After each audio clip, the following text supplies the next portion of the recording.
नमस्कार। आज हमारे सामने एक दिलचस्प विषय है, हारमोनियम सीखना। और वो भी बिना किसी गुरु के, सिर्फ एक गाइड के सहारे। एक स्वयं शिक्षक गाइड। हम्म। ये गाइड दावा करती है कि भाई घर बैठे खुद से ये वाद्य यंत्र सीखा जा सकता है। ये तो बहुत आकर्षक विचार है, क्योंकि आमतौर पर तो संगीत, खासकर भारतीय संगीत, गुरु शिष्य परंपरा से ही जुड़ा रहा है। हाँ, वही तो। बहुत से लोग सीखना चाहते हैं, पर शायद गुरु नहीं मिल पाता या क्लास का वक्त नहीं होता। तो सवाल यही है कि क्या ऐसी गाइड, क्या ये वाकई काम करती है? चलिए देखते हैं जरा इस गाइड में क्या है, क्या रास्ता बताती है ये। हाँ, देखते हैं। मतलब क्या एक किताब या गाइड उस व्यक्तिगत मार्गदर्शन की जगह ले सकती है जो एक गुरु देता है? इसमें अनुशासन और सही समझ बहुत जरूरी होगी। बिल्कुल। तो गाइड शुरू कहाँ से करती है? पहला कदम क्या बताती है? जाहिर है पहले तो साज को ही समझना होगा। हाँ, पहला कदम यही है, हारमोनियम के पुर्जों को जानना। चाबियां हैं कीज, सफेद वाली जो मुख्य स्वर है सा रे गा, और काली वाली जो कोमल या तीव्र स्वर होते हैं। फिर है बेलोज, वो फूंक वाला हिस्सा। गाइड कहती है इसे एक समान गति से चलाना है, ना बहुत तेज ना बहुत धीमा। जी हाँ, ये बेलोज का नियंत्रण ये नींव है। देखने में शायद आसान लगे, पर असल में यही ज्यादातर लोग, खासकर जो अकेले सीखते हैं, वो अटकते हैं। अच्छा। हाँ, आवाज की स्थिरता, उसकी मिठास, उसका ठहराव, ये सब कुछ सीधे सीधे बेलोज चलाने की तकनीक पर निर्भर करता है। इसे ठीक से समझे बिना आप सुर कितने भी सही दबा लें, वो बात नहीं आएगी आवाज में। गुरु सामने हो तो वो फौरन टोक देता है, अरे हाफ रहे हो या दबाव कम ज्यादा हो रहा है। अकेले में ये खुद समझना, ये एक चुनौती है। मतलब सिर्फ बटन दबाना काफी नहीं, हवा का जो संतुलन है वो साधना असली कला है। और गाइड तो बस ये कहती है सही गति से चलाओ। बिल्कुल। पर वो सही गति क्या है, ये तो अनुभव से ही आएगा ना। हाँ, और वो सही गति गाने या धुन के हिसाब से बदलती भी है। कभी लंबा सुर चाहिए, कभी छोटे छोटे टुकड़े। ये सिर्फ हाथ का नहीं, पूरे शरीर और सांस का तालमेल है।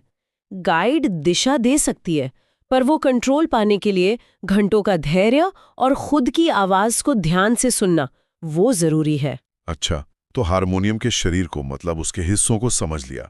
अब उसकी आत्मा यानी सुरों की बात करते हैं। गाइड का अगला कदम क्या है? अगला कदम है बुनियादी स्वर सीखना। सारे गमा पाधा नी सा, सरगम। हाँ, सरगम। गाइड कहती है कि कीबोर्ड के बीच में जो मध्य सा है, मिडल सा, उससे पहचाने और रोज धीरे धीरे आरोह, मतलब सा से ऊपर वाले सा तक जाना, और अवरोह यानी ऊपर वाले सा से वापस नीचे आना, इसका अभ्यास करें। और इसमें एक और जरूरी बात गाइड ने कही है कि अपने गले की आवाज को हारमोनियम के सा से मिलाने की कोशिश करें। हाँ, ये भी है सुर साधना। और इसमें एक अभ्यास का उदाहरण भी दिया है, जैसे सा रे गा मा, फिर गा मा पा धा, फिर पा धा नी सा जी। और फिर इसका उल्टा अवरोह में सा नी धा पा मा गा रे सा। यहाँ दो बातें बहुत महत्वपूर्ण हैं जिन पर ध्यान देना चाहिए। पहली, धीरे धीरे अभ्यास। शुरू में जोश में लोग तेजी से बजाने लगते हैं। लगता है जल्दी सीख जाएंगे। हाँ, लेकिन संगीत में, खासकर शुरू में, हर सुर का सही जगह पर लगना, उसकी शुद्धता, वो ज्यादा जरूरी है। गति तो बाद में आ ही जाती है। अकेले सीखते हुए ये अनुशासन रखना और मुश्किल होता है, क्योंकि कोई टोकने वाला नहीं होता। सही बात है। और दूसरी बात, अपनी आवाज को वाद्य से मिलाना, सुर साधना। ये सिर्फ गाने वालों के लिए नहीं, बजाने वालों के लिए भी उतना ही जरूरी है। इससे कान तैयार होते हैं, सुरों की पहचान गहरी होती है, आपका अंदरूनी कान, जिसे कहते हैं इंटरनल लिसनिंग, वो विकसित होता है। अच्छा है कि गाइड ने इसका जिक्र किया है। तो सुर साधने के साथ साथ उन सुरों तक पहुंचने के लिए उंगलियों का सही इस्तेमाल भी सीखना होगा। गाइड क्या कहती है उंगलियों के बारे में? हाँ, स्टेप 3 है उंगलियों का स्थान, फिंगर प्लेसमेंट। गाइड दाहिने हाथ की उंगलियों को नंबर देती है। अंगूठा 1, पहली उंगली तर्जनी 2, बीच की मध्यमा 3, फिर अनामिका 4 और छोटी उंगली 5। ठीक। फिर बताती है कि शुरुआती स्वरों पर कौन सी उंगली रखनी है, जैसे सा पर अंगूठा, रे पर तर्जनी, गा पर मध्यमा और आगे। और ये भी कि हाथ को आराम से रखना है, बिना तनाव के। इसमें एक बहुत ही जरूरी टिप दी है गाइड ने। वो कहती है कि शुरू में लोग अक्सर क्या करते हैं कि बस 2-3 उंगलियों से ही काम चलाते हैं। अंगूठा, पहली उंगली, दूसरी उंगली, क्योंकि वो आसान लगता है। हाँ, ये आम है। लेकिन गाइड चेतावनी देती है कि नहीं, आगे चलकर तेज गाने बजाने के लिए या अलग-अलग स्केल, थाट वगैरह के लिए आपको सभी 4 या 5 उंगलियों का अभ्यास शुरू से ही करना चाहिए। ये टिप तो सोने की तरह है, और खासकर उनके लिए जो अकेले सीख रहे हैं, क्योंकि जब आप अकेले होते हैं तो आप अनजाने में आसान रास्ता पकड़ लेते हैं। हाँ, सिर्फ 2-3 उंगलियों से काम चलाना उस वक्त तो आसान लगता है, पर बाद में ये बहुत बड़ी रुकावट बनता है। जब धुनें मुश्किल होती हैं, सुरों के बीच फासला बढ़ता है या गति तेज होती है, तब वो सीमित उंगलियां आपको रोक देती हैं। अच्छा। तो शुरू से ही भले ही थोड़ा मुश्किल लगे, अटपटा लगे, सभी उंगलियों को सही सुरों पर रखने की और उन्हें एक्टिव रखने की आदत डालना लंबे समय में बहुत फायदेमंद है। इससे उंगलियों में रवानी आती है, प्रवाह आता है, फिंगर इंडिपेंडेंस जिसे कहते हैं वो विकसित होती है। यानी शॉर्टकट लेना बाद में महंगा पड़ सकता है। शुरू में ही सही टेक्निक पर ध्यान देना जरूरी है, चाहे धीरे ही क्यों न सीखें। बिल्कुल, संगीत में नींव मजबूत होनी चाहिए और उंगलियों का सही इस्तेमाल उसी नींव का हिस्सा है। एक बार गलत आदत पड़ गई तो उसे सुधारना बहुत मुश्किल होता है, खासकर जब कोई बताने वाला ना हो। ठीक है, तो उंगलियां सही जगह पर आ गई, सुरों की पहचान हो गई। अब इन दोनों को मिलाकर अभ्यास को आगे कैसे बढ़ाया जाए? अगला कदम क्या है गाइड का? इसके बाद गाइड जिक्र करती है अलंकार का, म्यूजिकल पैटर्न या एक्सरसाइज कह सकते हैं। अलंकार। ये असल में सरगम के ही अलग अलग कॉम्बिनेशन होते हैं। गाइड कुछ आसान उदाहरण देती है, जैसे सा रे गा मा पा, ऐसे ऊपर जाना और फिर नीचे आना। हाँ, अलंकार को लोग अक्सर सिर्फ उंगलियों की कसरत समझ लेते हैं, पर ये उससे कहीं ज्यादा है। ये संगीत की भाषा के मुहावरे जैसे हैं, छोटे छोटे वाक्यांश। अच्छा। हाँ, जैसे भाषा सीखने में वर्णमाला के बाद शब्द और फिर छोटे वाक्य आते हैं, वैसे ही संगीत में सरगम के बाद अलंकार। इनमें महारत हासिल करने का मतलब सिर्फ तेज बजाना नहीं है, बल्कि संगीत के व्याकरण को समझना है। जब आप गाने बजाना शुरू करेंगे तो आप देखेंगे कि कई धुनों के हिस्से इन्हीं अलंकारों से मिलते जुलते हैं। ये अभ्यास आपकी उंगलियों में एक तरह की मसल मेमोरी बनाता है। फिर सही सुर पर सही उंगली अपने आप जाने लगती है और आपका ध्यान गाने की भावना पर जा पाता है। मतलब अलंकार सिर्फ उंगलियां दौड़ाना नहीं है, ये संगीत की समझ बनाने का तरीका है। ये तो दिलचस्प है। इससे फिर गानों की धुनें पकड़ना भी आसान होता होगा। हाँ, काफी हद तक अलंकार आपको सुरों के बीच के फासले, इंटरवल्स और उनके आपसी रिश्तों को समझने में मदद करते हैं।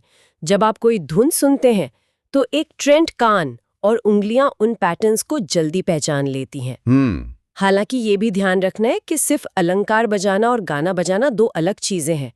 गाने में भाव होते हैं, लय होती है, एक कहानी होती है, जो अलंकार में नहीं होती। लेकिन अलंकार उस गाने तक पहुंचने का एक जरूरी पुल जरूर है। तो अब नींव बन गई, उंगलियां चलने लगीं। क्या अब समय आ गया है कुछ असली संगीत बजाने का, जैसे कोई गाना या भजन? बिल्कुल, गाइड का 5वां कदम यही है। अब थ्योरी और प्रैक्टिस को असल में इस्तेमाल करने का समय। अच्छा। गाइड सुझाव देती है कि अब किसी आसान जानी पहचानी धुन से शुरू करें, जैसे बच्चों की पोयम है ट्विंकल ट्विंकल लिटिल स्टार, या कोई लोकप्रिय भजन जैसे रघुपति राघव राजाराम। हाँ, या हैप्पी बर्थडे जैसा कोई भी आसान गाना जिसके सुर आपको पता हो। और यहाँ गाइड एक और जरूरी स्किल पर जोर देती है, कान से सुनकर धुन के सारे गामा पकड़ने की कोशिश करना। ईयर ट्रेनिंग जिसे कहते हैं। मतलब नोट्स या नोटेशन पर निर्भर रहने के बजाय सुनकर बजाने की कोशिश करना। ये सीखने की प्रक्रिया में एक बहुत ही उत्साह बढ़ाने वाला मोड़ है। जब महीनों सरगम और अलंकार के बाद कोई पहली बार अपनी पसंद की धुन खुद बजा लेता है ना, तो उसे जो खुशी और प्रेरणा मिलती है वो कमाल की होती है। वो हाँ मैं कर सकती हूँ वाली फीलिंग आती है। और ये अकेले सीखने वाले के लिए बहुत जरूरी है, क्योंकि उसे बाहर से तारीफ या पुष्टि कम मिलती है। सही बात है। और ईयर ट्रेनिंग पर जोर देना बहुत अच्छा है। मुश्किल स्किल है ये और इसमें वक्त लगता है, पर यह संगीतकार को दूसरों पर निर्भर होने से बचाता है। आपको संगीत सुनने, समझने और फिर उसे अपने साज पर उतारने की क्षमता देता है। गाइड ने इसे शामिल किया है, ये अच्छी बात है। पर कान से सुनकर बजाना शुरू में तो बहुत मुश्किल होता होगा, खासकर जब कोई बताने वाला ना हो कि सही जा रहे हैं या गलत। होता है, बिल्कुल होता है। इसमें बहुत ट्रायल एंड एरर लगता है, बार बार सुनना पड़ता है, फिर हारमोनियम पर ढूंढना पड़ता है। कभी कभी घंटों लग जाते हैं एक छोटी सी लाइन पकड़ने में। यहीं पर धैर्य की परीक्षा होती है। टीचर होता तो शायद जल्दी बता देता, पर खुद से खोजने की जो प्रक्रिया है वो कान को ज्यादा तेजी से ट्रेन करती है। हाँ, ये ज्यादा निराशाजनक भी हो सकती है कभी-कभी, इसीलिए आसान और बहुत जानी पहचानी दोनों से शुरू करना सही रहता है। तो सुर, उंगलियां, पैटर्न, गाने सब हो गया, लेकिन संगीत सिर्फ सुरों का खेल तो है नहीं। लय और ताल का क्या गाइड इस पर भी ध्यान देती है? हाँ, ये बहुत जरूरी पॉइंट है और गाइड इसे नजरअंदाज नहीं करती। स्टेप 6 में ताल की बात है। अच्छा। गाइड याद दिलाती है कि हारमोनियम बजाते समय ताल का ध्यान रखना उतना ही जरूरी है जितना सुरों का। बिना लय या रिदम के संगीत अधूरा है। बिल्कुल। गाइड सुझाव देती हैं कि शुरू में आसान तालों में अभ्यास करें, जैसे कहरवा 8 मात्रा या दादरा 6 मात्रा, और लय को स्थिर रखने के लिए मेट्रोनोम का इस्तेमाल करने की सलाह भी है, या कोई इलेक्ट्रॉनिक ताल मशीन। ये एक ऐसी चीज है जिसे खुद से सीखने वाले अक्सर अनदेखा कर देते हैं।